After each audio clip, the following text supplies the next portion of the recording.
How is it possible to go from top brand status to completely falling away from the spotlight? Is it because Sony doesn't do many deals or offers as you find with other major brands? Or is it just that Sony is satisfied with its current market share? Stay tuned till the end as we reveal the reasons why people stopped liking Sony smartphones. Hey everyone, welcome back to our channel. In this video, we will be talking about why don't people like Sony smartphones. And before we start, make sure to hit the subscribe button and turn on the notification bell. Done? Let's get it.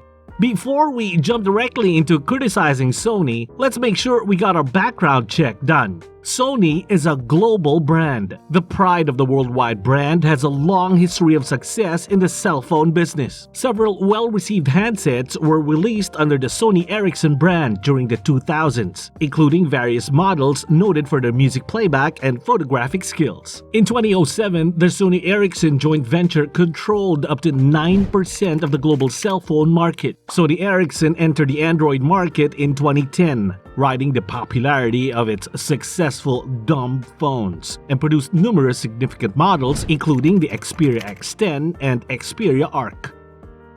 Sony purchased Ericsson's interest in the joint venture in 2011. As a result, the new Sony Mobile subsidiary gained full access to the parent company's technology and R&D. It's difficult to say how much that helped, but Sony managed to attain close to 5% of the worldwide smartphone market share at its height in 2013, and was hoping to become the third largest maker in 2014. Instead, the company began to fall down the ladder. The company's mobile market strategy was a major reason Sony's smartphones were not successful in the years that followed. In numerous countries, Sony flagships have become incredibly overpriced, more expensive than the most well-known brands like Samsung and Apple.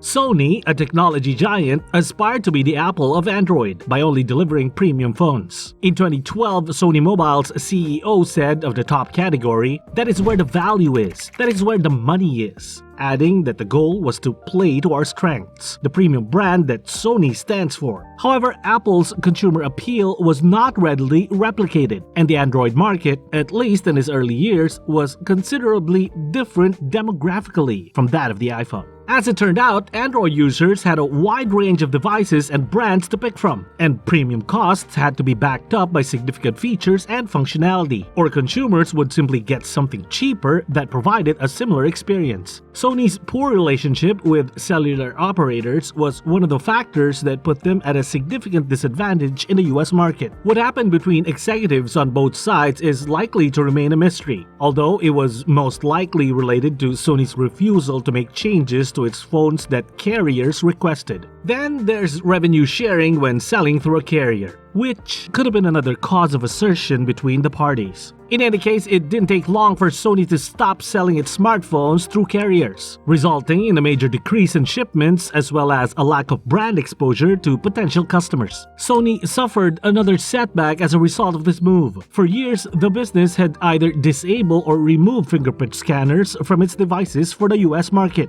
The reason for this was never explicitly mentioned, but it was tied to a deal Sony signed with the US carriers that included a censor clause. To top it all off, Sony is still unwilling to lower the price of its phones, keeping them slightly more than other comparable spec smartphones. We now understand that in order to be a premium brand, you must have a premium price to match, which again is Apple. When that strategy fails to work for your firm for several years in a row, you don't have to be a marketing expert to realize that something needs to change. Sony appears to prefer to suffer the impact of poor sales, then sell its flagships at lesser pricing than competitors. Aside from the carrier concerns, Sony Mobile does not appear to have a solid global strategy. The enterprise didn't do much to distinguish its products from those of its competitors. With its earlier Android devices still sold under the Sony Ericsson name, the business frequently experimented with numerous phone styles and forms. However, after dropping the moniker Ericsson, Sony appears to have determined that it only wants to have serious-looking phones best suited for business people, which typically meant dull ones.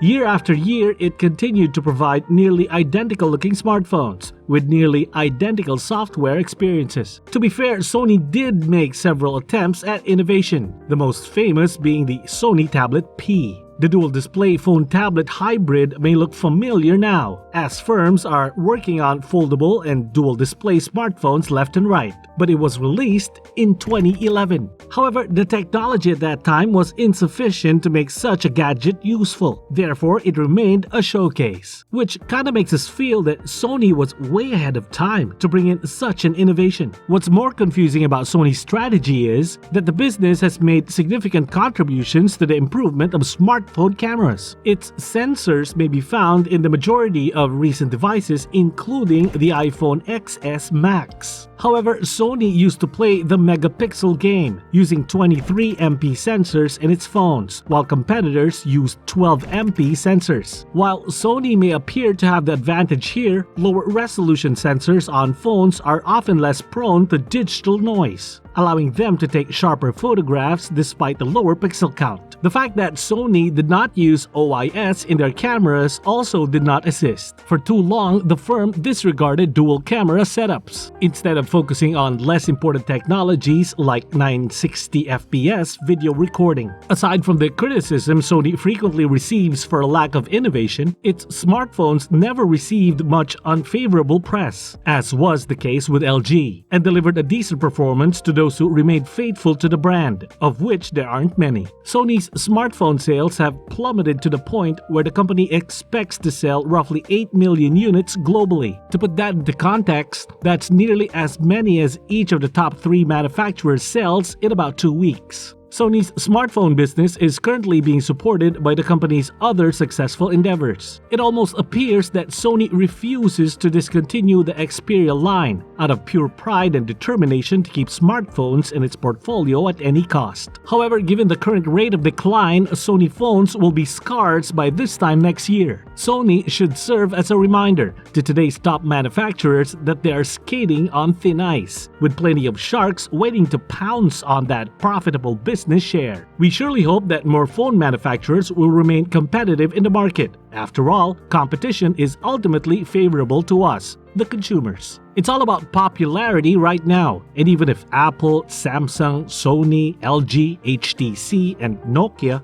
all launched their latest premium phones at the same time for the same price, and the new Apple and Samsung were inferior phones, those two phones would still be outperforming everyone else. They're so popular that even though they're the most costly phones, people still buy them when looking for the cheapest 4K televisions. To continue in the market, Sony should start some offers, such as free wireless headphones and a year of Spotify, and have a large campaign telling customers why they should try a Sony phone, which is the greatest phone in the market. Nowadays, we rarely see advertisements for Sony phones, and many people believe Sony no longer manufactures them. People can only buy what is displayed to them. We sincerely hope Sony does not exit the market. So there you have it, and with that, we've come to an end of the video. We hope you enjoyed it. Kindly note that the information provided in this video is for educational purposes only. And that's a wrap. Do let us know in the comments section below, because we'd love to hear from y'all. That's about it for today. Make sure to smash that like button. We will meet again in the next video. Stay tuned and stay safe.